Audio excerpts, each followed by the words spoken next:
Good. All right. So just want to give you some updates on some of the incidents that occurred tonight. So let me first start by saying there was a protest earlier this evening, and the events that we have seen tonight have nothing to do with the protest.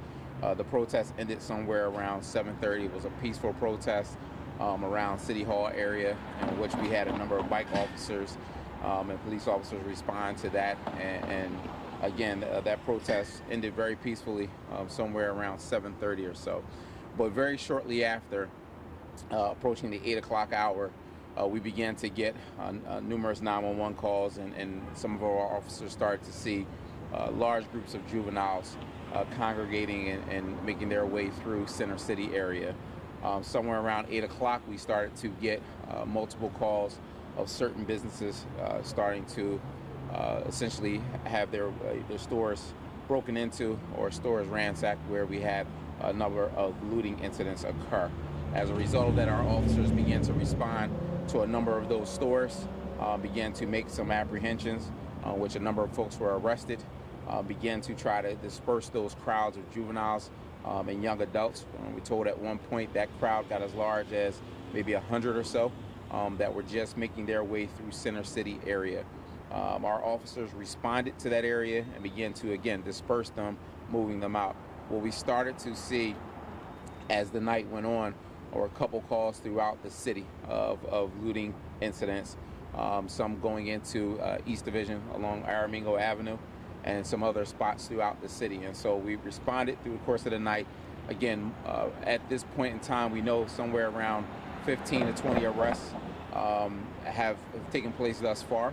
At least 2 firearms have been recovered during some arrests. Don't know if they're all connected to this or not, but this investigation is ongoing. We have a number of investigators that are responding to these incidents, along with our officers, obviously recovering video, and it's going to be work done to make additional apprehensions as it relates to the activity that we've seen tonight.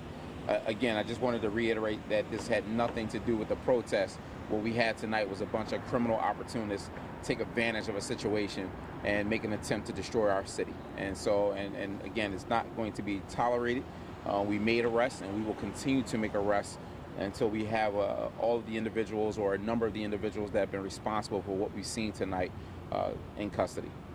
Did anything change with coverage between 7:30 and 8 that made it so more groups started coming out once the protest ended and the tone switched? No, and so we had coverage, again, as a result of just a precaution, knowing that there was the potential for some type of response as a result of the decision that was made earlier today. And so we are prepared for that, knowing that there would be a response. Like I said, the protest ended around 7:30, so quite naturally, as a result of that, we started to move our personnel out of that particular area.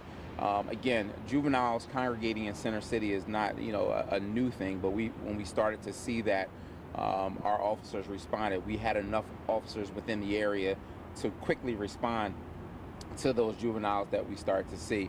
As the time went on, that crowd got a little larger, and so again, trying to ascertain where they came from, that's all a part of the investigation to determine that.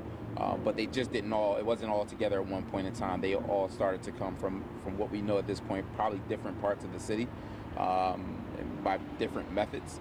But ultimately, we had a number of officers that were quickly able to be dispersed to that and respond to those incidents. What about it started happening in Aramingo, 52nd Street, Lehigh Avenue?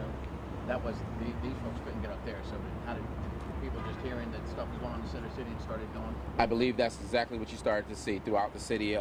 We were able to link some things on social media and see that there were some, again, chatter about certain locations. And as a result, we had taken the precaution of having officers more so on post at some of those places throughout the city where we know we've had incidents before. And so we were prepared in that regard. But once you start to see a number of folks flooding into those areas, quite naturally we have to, readjust in terms of sending additional officers there to be able to disperse those crowds. But we had officers essentially assigned to all of those locations throughout the city.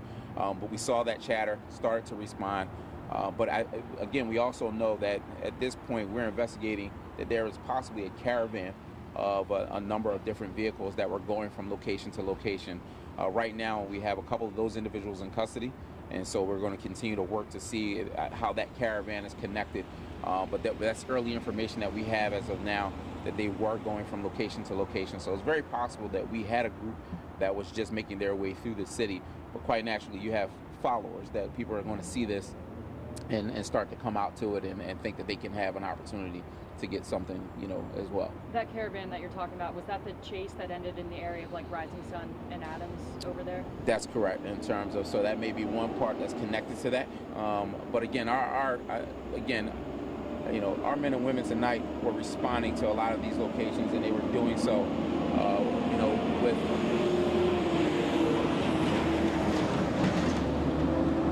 They were doing so with the firm intention of making apprehensions. And so, again, we were responding quickly. Many of them were already in the area, again, trying to minimize the damage that was being done at these locations based upon what we had tonight. Now, you said you were... Okay, John, I don't know if you and two more can answer this. This was like a bam thing today, but it wasn't planned days in advance. All the other peaceful protests in Kensington were peaceful, but this decision came out. And I was just wondering, did you give the stores any notice? Because a lot of them were still open, and I didn't know if the city even had time to say, hey, just be on guard, maybe close early. I didn't know if you put out... Yeah, I think we were working with our Commerce Department as soon as we heard the decision from the courts that came out, and of course police and our partners like OEM began planning to monitor social media to see if we saw any protests pop up or civil unrest. I just want to reiterate what the commissioner said.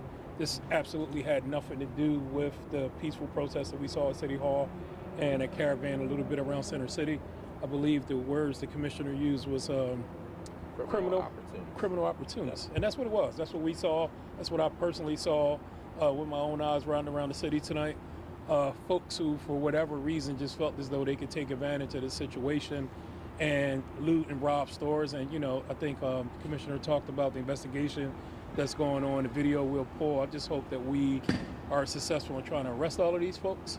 I think we could probably do a better job of getting the word out to the business community. Certainly we've had folks from our Commerce Department monitoring our OEM sort of communications all night and kind of giving them update by update everything that was going on in real time, communicating with some of the stores that was damaged, whether or not they knew their areas were damaged, and trying to get folks to come onto the site to sort of repair it and security facilities. But this is just unfortunate. I mean, it's disrespectful to their Zeri family and what they're going through right now. And they were at the protests earlier.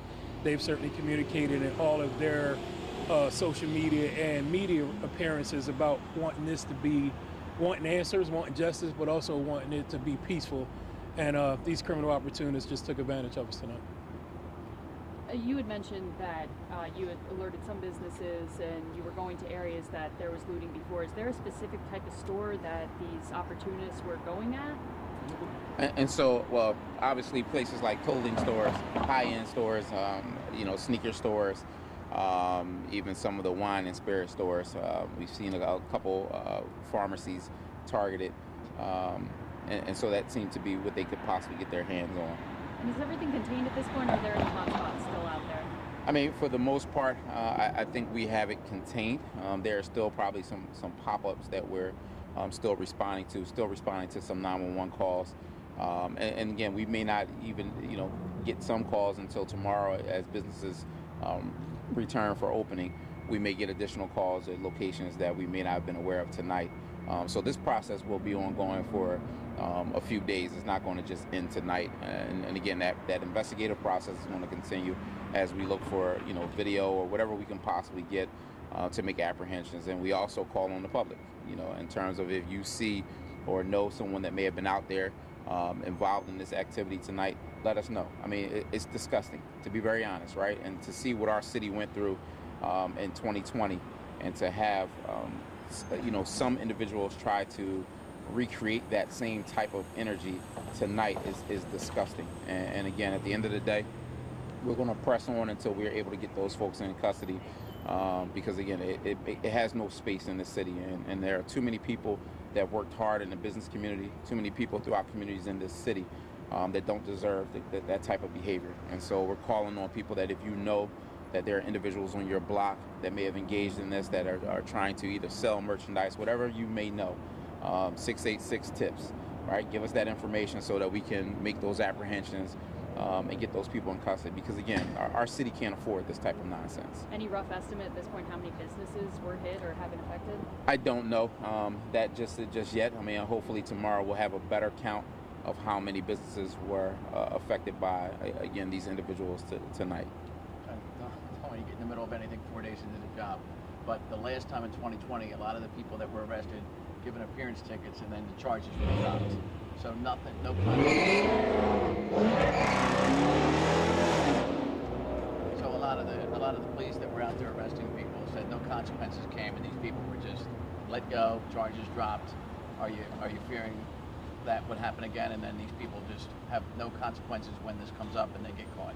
So, well, as far as our women and men go, they're instructed to make the arrest, and we're not going to back down from that. You see criminal activity, we know that there's criminal behavior. We are going to affect the arrest.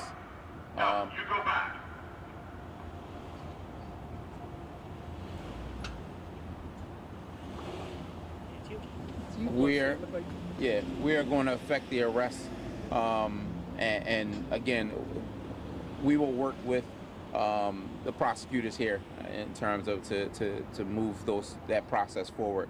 But the bottom line is we're going to lock them up in terms of it. We know that there are folks that have been involved in this activity.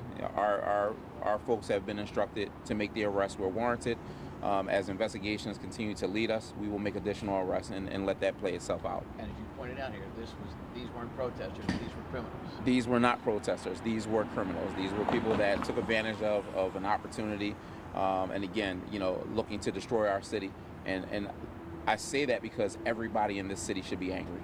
Everybody that goes to these businesses should be angry. Everybody that lives in various communities throughout this city that have impacted by this behavior in 2020 should be angry about what they observed tonight and what they're seeing from you all reporting this tonight, because again, it's disgusting and it has no place in this city.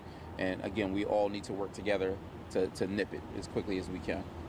While this whole event was going on, were anyone in the businesses or any police hurt in this whole thing?